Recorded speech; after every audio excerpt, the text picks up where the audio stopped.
سلام دوستای خوبم. امروز میخوایم با هم دیگه آموزش یه جیب پاکتی رو با هم داشته باشیم. این جیب پاکتی دوختش خیلی راحته. منم به ساده ترین روش میخوام بهتون آموزش بدم. ابتدا مشخص میکنیم جای جیب رو روی تنه لباس با 2 نقطه مشخص میکنیم و با یه خط به هم دیگه این نقطه رو وصل میکنیم. پاکتی جیبم از قبل من درست کردم. یه مستطیلی رو لایه کوبی کردم، دو طرفش رو دوختم، برگردوندم و دوردوزی کردم.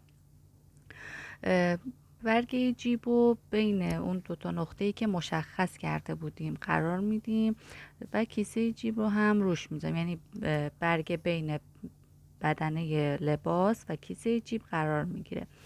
ما میایم از هم نقطه شروع برگمون که با انگشت دارم نشونتون میدم، از لبه به اون یکی لبه میدوزیم دقیقاً از نقطه شروعش، چون یه ذره این ور اون ور بشه جیبمون خراب میشه. با دقت این کار رو انجام بدیم. به فاصله 1 سانت از لبه جیب اون میدوزیمش.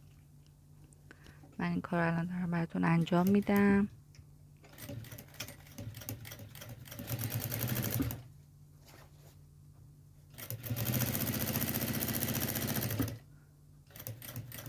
دقیقاً تا جایی که برگه جیب تموم میشه سوزن رو میذاریم داخل، از این نگاه میکنیم ببینیم اگه در همون حد بود دیگه رفت و برگشت میزنیم و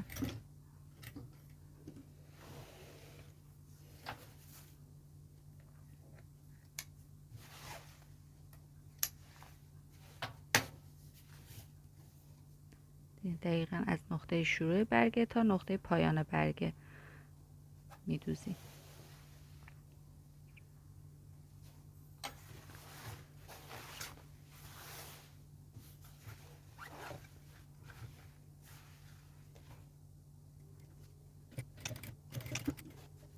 اینجا من یه محکم کاری کردم تا یه مقدار، یک بخیه بیشتر از برگه جیب شده بود، شکافتم و از نو دوختم. میگم تا خود لبه جیب باید باشه، بیشتر بشه وقتی که شما دارین چرت میزنین جیب که برمیگرده نمای خوبی نداره. کیسه بعدی جیب رو از بالا قرار میدیم. اینجا کیسه جیب بالایی رو که میخوایم بدوزیم، اون یکی رو از دقیقاً لبه برگه دوختیم، این یکی رو 1 سانت جلوتر میدوزیم.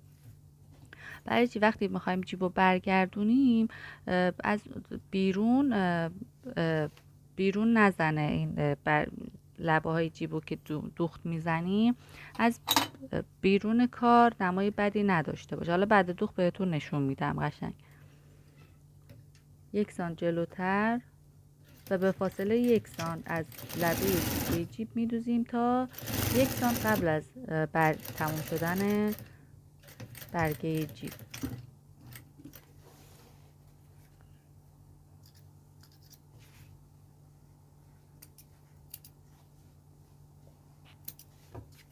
دوستای خوبم ممنون میشم حمایت کنین. اگه تا اینجای کار از ویدیو خوشتون اومده سابسکرایب کنین و نظراتتون رو برام بگین.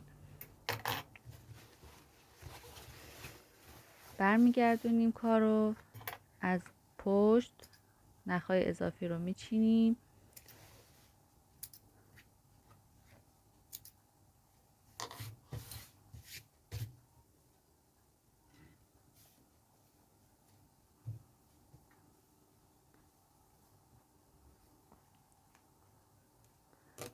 بین 2 دوختی که انجام داده بودیم و یه چرت میزنیم و با قیچی نو میبریم. تا کجا میبریم؟ چند 1-2 سانت مونده به لبه های دوختمون میبریم و یه مثلثی چرت میزنیم تا خود لبه دوخت. یعنی دقت کنید که تا لبه دوخت باید چرتتون بزنین. یه چرت خیلی منظم و خوب بزنین که وقتی جیبو برمیگردونیم جیب قشنگ برگرده. الان دقت کنین من چجوری چرت میزنم، تا کجا چرت میزنم، تا دقیقاً لبه دوختمون. مواظب باشین برگه جیب یا کیسه جیب از زیر برش نخوره، فقط و فقط بدنه باید برشت بخوره، دقیقاً تا سر دوخت. طرف مقابلمون هم همین کار رو میکنیم.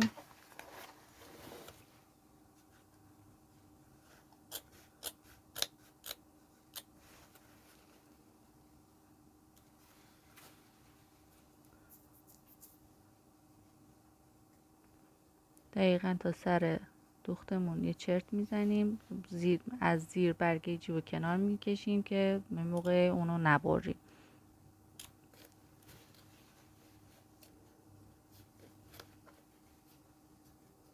فقط پارچه روی بدنه که بهش دوختیم اونو فقط میبریم، چرت میزنیم.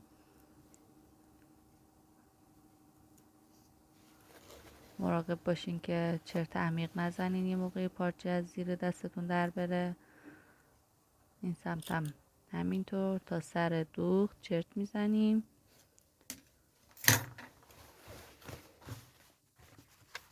کیسه های جیب رو برمیگردونیم به سمت داخل، مرتب میکنیم از داخل. برگردونیم، برگه جیب رو برگردوندیم، از داخل مرتب میکنیم کیسه ها رو.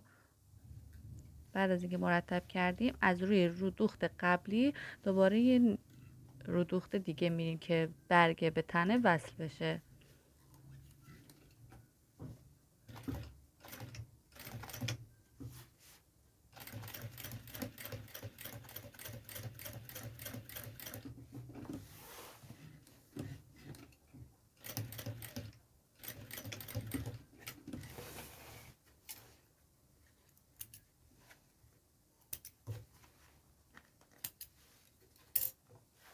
ببینید اینی که دوختم نه از داخل این بیرون هیچ درزی مشخص نیست، از داخل هم ببینید چقدر تمیز.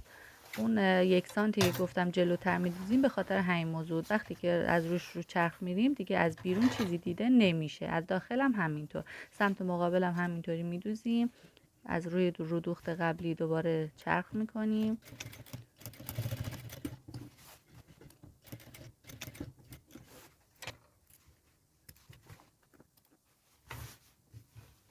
ببینید برگه جیب بست شد، خیلی تمیز.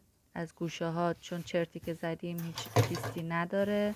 برمیگردونیم و کیسه جیب رو حالا میدوزیم. کیسه جیب هم که دوتا روی هم هست فقط از روش یه چرخ میدیم.